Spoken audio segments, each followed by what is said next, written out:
picture this. It's like 2.15 a.m. Oh, nothing good is happening at 2:15 Yeah, a.m. exactly right. You have this massive issue with some service you use. Maybe your flight got suddenly canceled, or I don't know, your bank card was just frozen out of nowhere. And you're just sitting there panicking. Yeah, and you call the customer service line, and you know that exact feeling of dread when you hear that robotic monotone voice pickup. Oh, the classic IVR voice. Right. It asks you to press 1, then press 4, and then, after like 5 minutes of navigating this absolute labyrinth of menus, it just abruptly says, "Our offices are currently closed. Please call back during regular business hours," and it just hangs up on you. Click.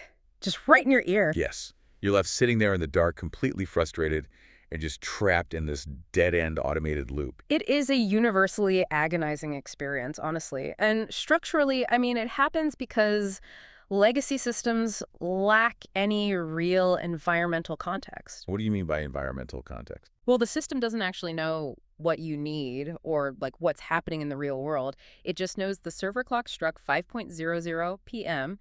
and that triggers a pre-programmed command to just, put up a digital brick wall. The digital brick wall. That's Yeah. a perfect way to put it. But today, we are taking a deep dive into a stack of release notes that essentially takes a sledgehammer to that exact brick wall. Which is very exciting. It really is. Yeah. Specifically, we're looking at the source material for release 5.3.2 for an advanced virtual agent platform.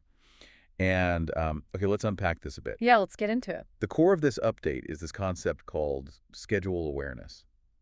So we're looking at an AI that doesn't just know how to parse human speech, but it knows exactly what time it is locally, and it dynamically shifts its entire operational behavior based on that clock. And I think that is the perfect lens for this deep dive, really, because our goal today isn't just to look at a change log of software updates. Right. Nobody wants just a list of bullet points. Yeah. Exactly. We want to understand the broader operational implications of context.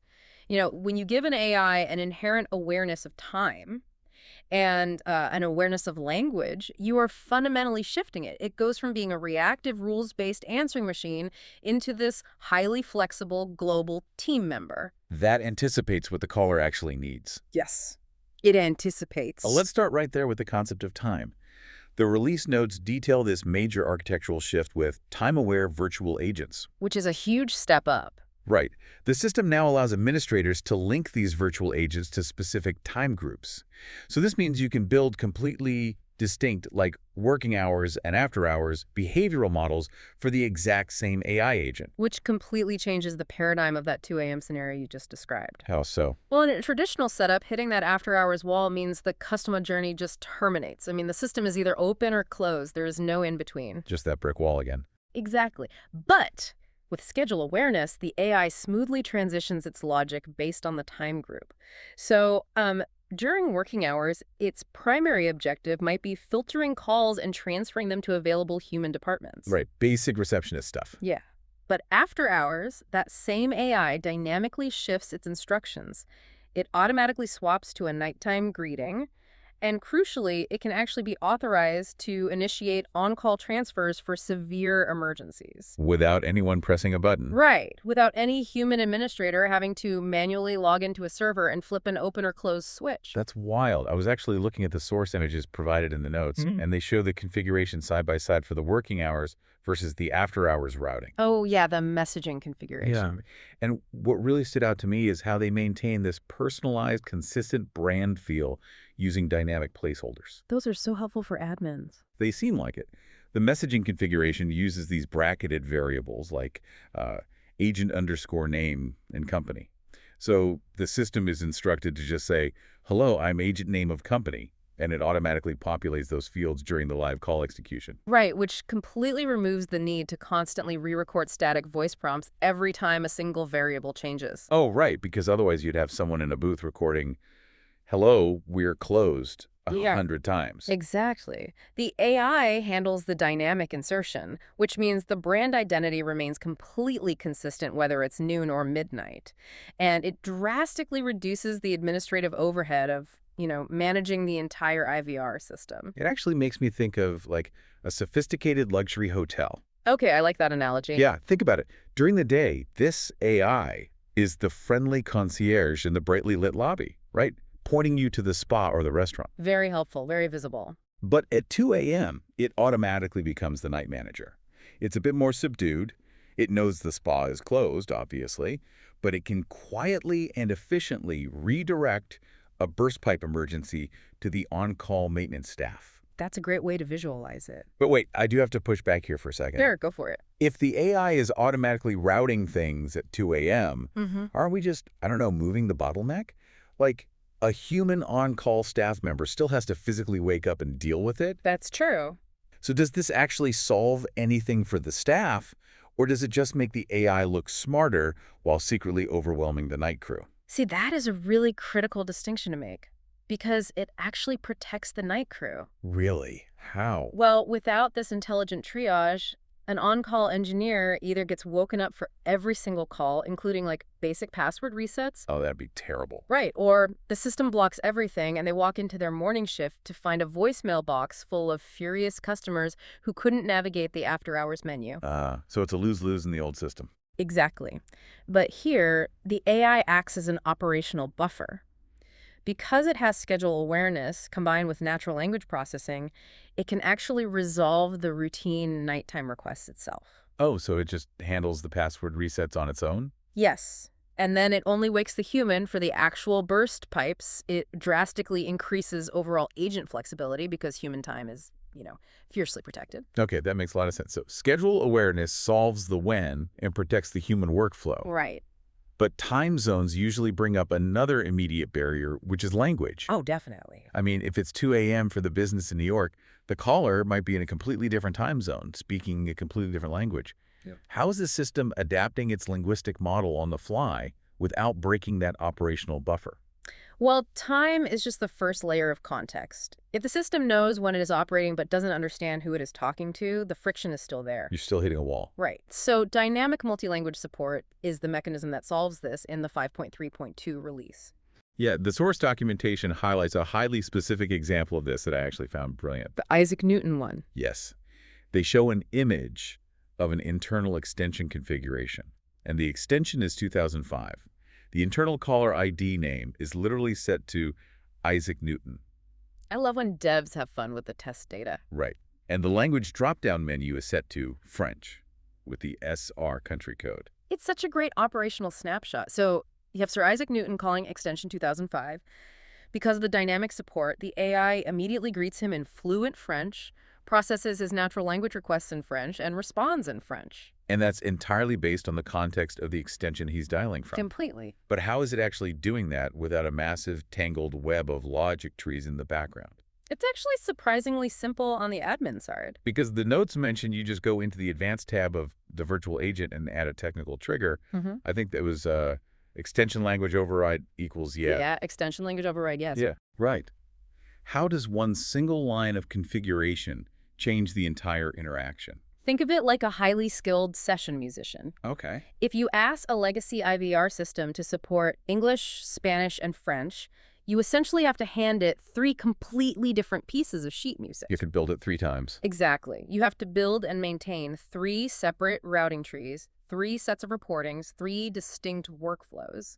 It's an administrative nightmare. I can imagine. But with that override flag, the AI is like a musician who can instantly transpose a song into a different key based on the room they just walked into. Oh, wow. It doesn't just translate a pre-written English script into French.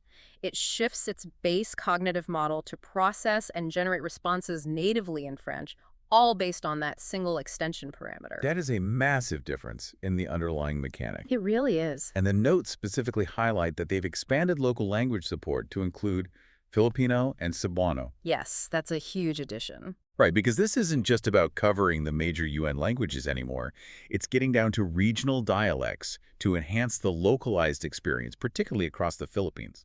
And if you think about the operational scale this unlocks for you, as the listener trying to run a business, it's staggering. Oh, totally. A lean customer support team can now offer a fully localized, culturally accessible experience without needing to hire a massive distributed team of multilingual reps to cover every single permutation of language and time zone. The AI just synchronizes how it listens, processes, and speaks all at once. Exactly. But, okay, let me play devil's advocate here. Go for it. If this single agent is dynamically shape-shifting like, altering its routing based on the clock, Mhm. and shifting its entire cognitive processing framework to speak French to Isaac Newton and Cebuano to someone else, we run into a massive operational risk. You're talking about oversight. Exactly. How Yeah. on earth do you audit a shapeshifter? How do human administrators keep track of what this thing is actually instructed to do at any given moment? You've hit on the central tension of modern AI management right there. As these tools gain autonomy and contextual flexibility, administrative oversight can easily become a black box. Right. And nobody wants a black box running their customer service. Definitely not. If you can't verify exactly what instructions the AI is operating under, you simply cannot trust it on your front lines. Which naturally leads us to the enhanced prompt version control for custom agents that they outlined in this release. Yes, the diff view. Right. They have introduced a new diff view within the interface, and it includes like a summary of total changes, scroll bar markers, and color-coded line comparisons. So administrators can visually pinpoint exactly what was altered in the AI's core instructions over time. It seems like a fundamental requirement for operational safety. Oh, absolutely. Because we aren't just talking about changing a phone number in a directory here. Prompt engineering, which is the actual task instructions that govern the AI's behavior, is incredibly sensitive. The documentation actually paints a really clear picture of this sensitivity. They show a side-by-side comparison of the prompt history. I was looking at that too. Yeah, so on the left, you have a version from May 1st, 2026, and on the right, the current version.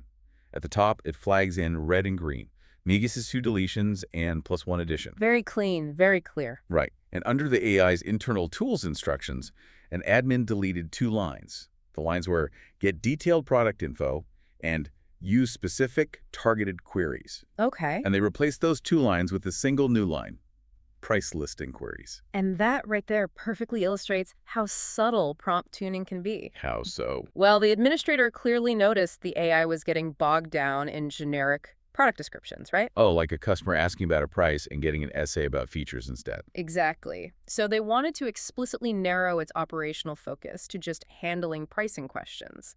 The diff view makes that strategic shift completely transparent to anyone auditing the system's history later on. Okay, I get that. But let me challenge the premise here. Sure. With standard software code, a diff view is perfect because code is deterministic. If I change a variable, I know exactly what the code will do. Right. But with prompt engineering, changing one word like removing targeted queries and adding price list can alter an AI's entire conversational personality. It is non-deterministic. That is a very valid point. So is a standard code-style diff view really enough oversight when we're dealing with large language models? You are absolutely right that a diff view only tells you what the human typed. It doesn't tell you how the AI ultimately interpreted that text. Exactly. And that is exactly why the diff view is paired with their improved AI troubleshooting features in this specific release. They've integrated virtual agent activity into the system's diagnostic mode. Oh, so the diff view shows the intention, Yeah. and the diagnostic mode shows the actual execution. Precisely. When diagnostic mode is enabled, the system automatically captures detailed service logs of the AI's actual step-by-step executions during live calls. That's super helpful. It's vital. If an admin pushes a prompt update that looks totally fine in the diff view, but suddenly Isaac Newton is complaining that his French agent gave him the wrong price list. You don't just have to guess what went wrong. Right. Administrators can jump directly into the web interface, pull the granular service logs, and see exactly where the AI's logic branch failed. It brings a necessary level of empirical troubleshooting to what is, as you said, a non-deterministic system. Okay, so we have the grand architecture in place. The foundation is solid. Yeah. The AI is highly aware of the time, perfectly fluent natively in local languages, and it's monitored by transparent version control and service logs. Right. But even with all that high-level operational brilliance, trust is incredibly fragile at the actual point of contact. Oh, definitely. The grand architecture doesn't matter at all if the microinteractions are clunky. Right. The illusion of intelligence breaks incredibly fast when the actual mechanics of the conversation fail. And the bug fixes in the 5.3.2 release reveal a lot about the friction points of human-AI interaction. They really do. It's fascinating to look under the hood at what they're fixing. There's one bug fix in here that I felt deep in my soul. Oh. Which one?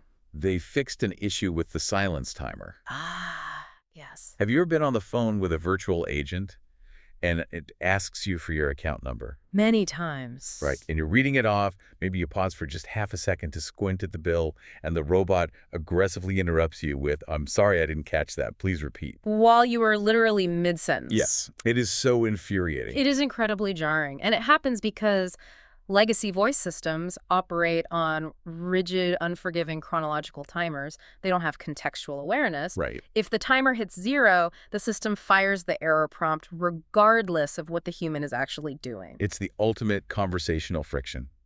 Well, the notes state they have finally addressed this. Yeah.